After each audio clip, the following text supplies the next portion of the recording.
Amigos queridos, irmãos de caminhada com Cristo, mais uma vez aqui nos reunimos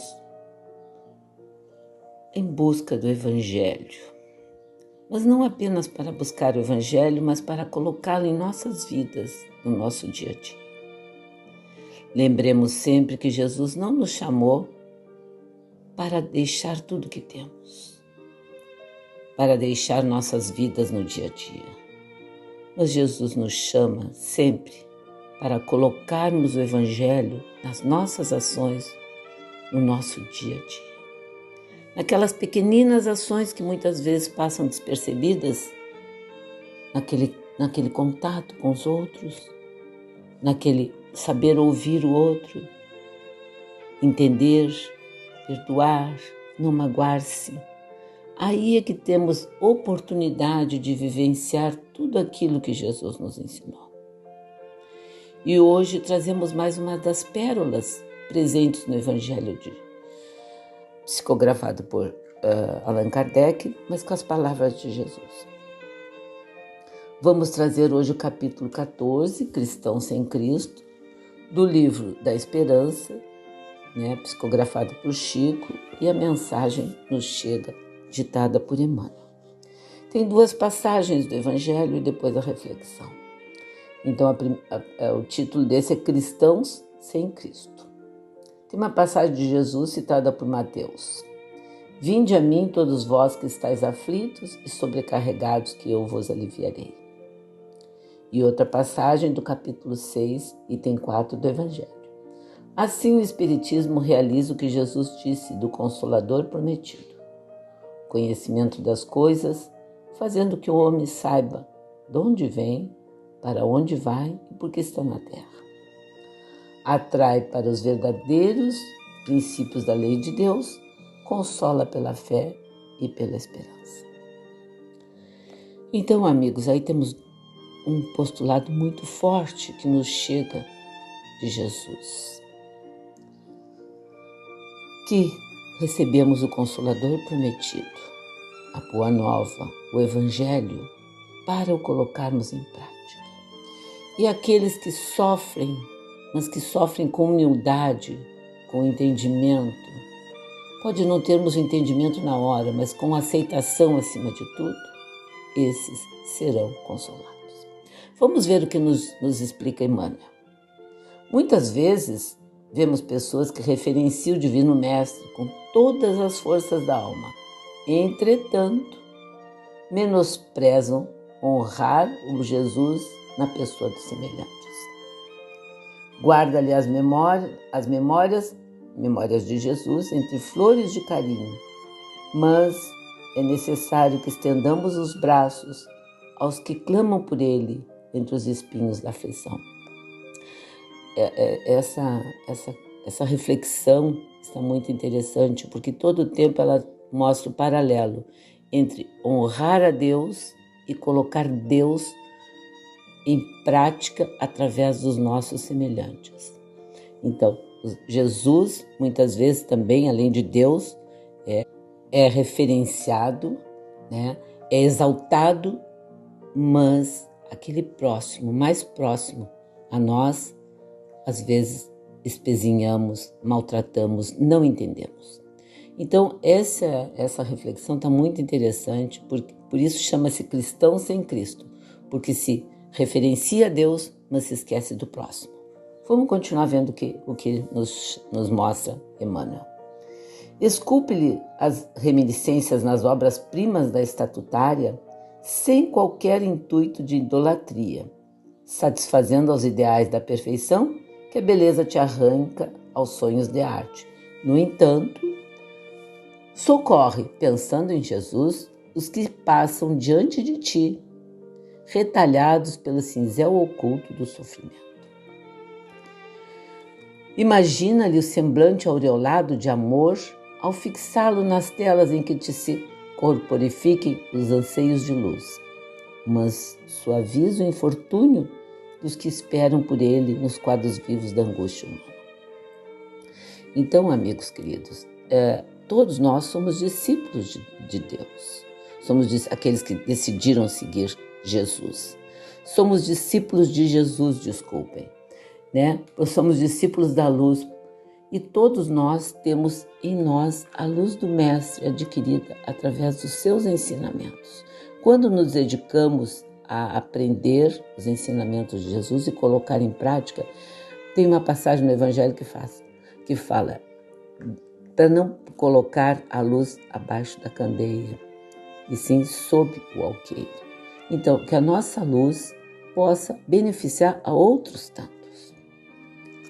E continua o autor: proclama-lhe a glória imperecedora no verbo eloquente, mas deixa que a sinceridade e a brandura te brilhem na boca, asserenando em seu nome os corações atormentados que duvidam e se perturbam entre as sombras da terra. Que tenhamos boas palavras, que entendamos o outro, porque o outro é diferente de nós e muitas vezes apontamos o dedo para o defeito do outro e não o vemos em nós mesmos. Continua o autor: grava-lhe os ensinamentos inesquecíveis, movimentando a pena que te configura as luminosas inspirações. No entanto, assinala as diretrizes dele com a energia renovadora dos teus próprios exemplos. Dedica-lhe os cânticos de fidelidade e louvor que te nascem da gratidão, mas ouve os apelos dos que jazem detidos nas trevas, suplicando-lhe liberdade e esperança. Aí entra o perdão, meus amigos. Aí entra termos o Evangelho no coração. Muitas vezes estudamos o Evangelho apenas com a razão, sem perceber as nuances do meu envolvimento com aquele Evangelho, sem deixar-nos levar pela sensibilidade que Cristo viveu. Ele não apontou o dedo nunca para ninguém, ele corrigia as imperfeições e não as pessoas. E continua: busca-lhe a presença no culto da prece, rogando-lhe apoio e consolação. No entanto, oferece-lhe mãos operosas no auxílio que varam o escuro labirinto da agonia moral, para os quais é só aquela ninharia das tuas facilidades constitui novo estímulo à paciência.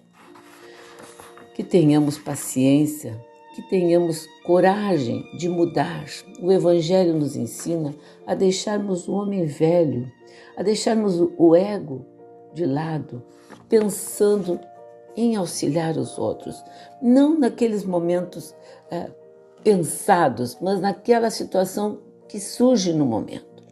Muitas vezes fazemos planos mirabolantes, temos ideias de ajudar o outro, mas deixamos tudo para depois, quando Jesus não nos pede nada além das nossas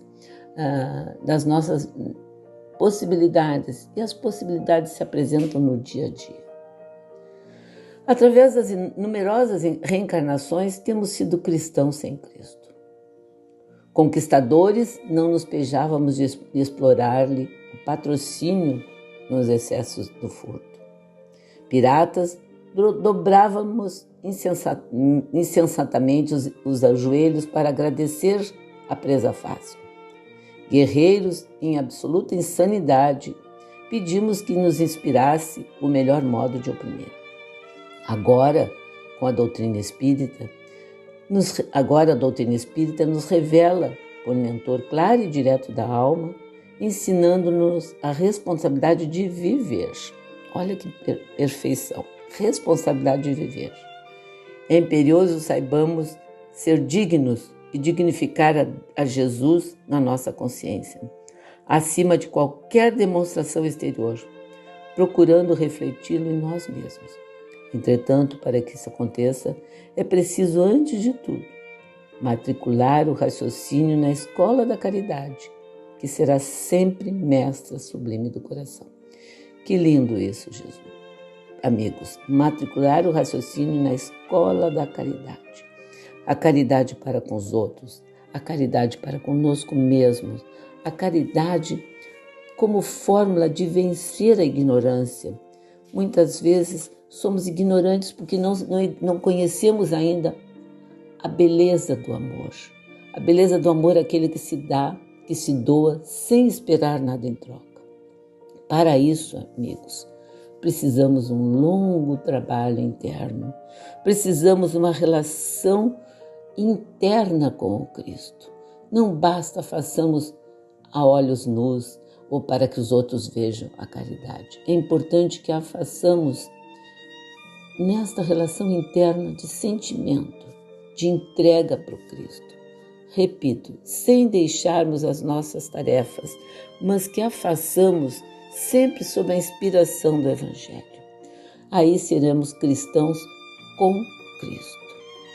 Então, amigos queridos, que o alto, que Jesus, que sempre nos orientou através do seu Evangelho, permita que possamos nos esforçar um pouquinho mais para colocar Cristo em nossas ações, em nosso dia a dia, em nossos pensamentos, em nossas palavras, na nossa maneira de lidarmos com o outro. Assim, nossa vida será leve, mas será uma vida em abundância, como nos ensina o Evangelho de Jesus. Que os bons amigos, que os bons espíritas que orientam, que nos auxiliam neste momento, os amigos de Fabiano de Cristo e Jesus em especial, fique no coração de cada um daqueles que está ouvindo essa prece neste momento e que possa levar essas bênçãos a todas as pessoas a quem seus pensamentos se dirigem. Obrigada, Jesus, obrigada, Mestre. Que todos fiquem com Deus hoje e sempre.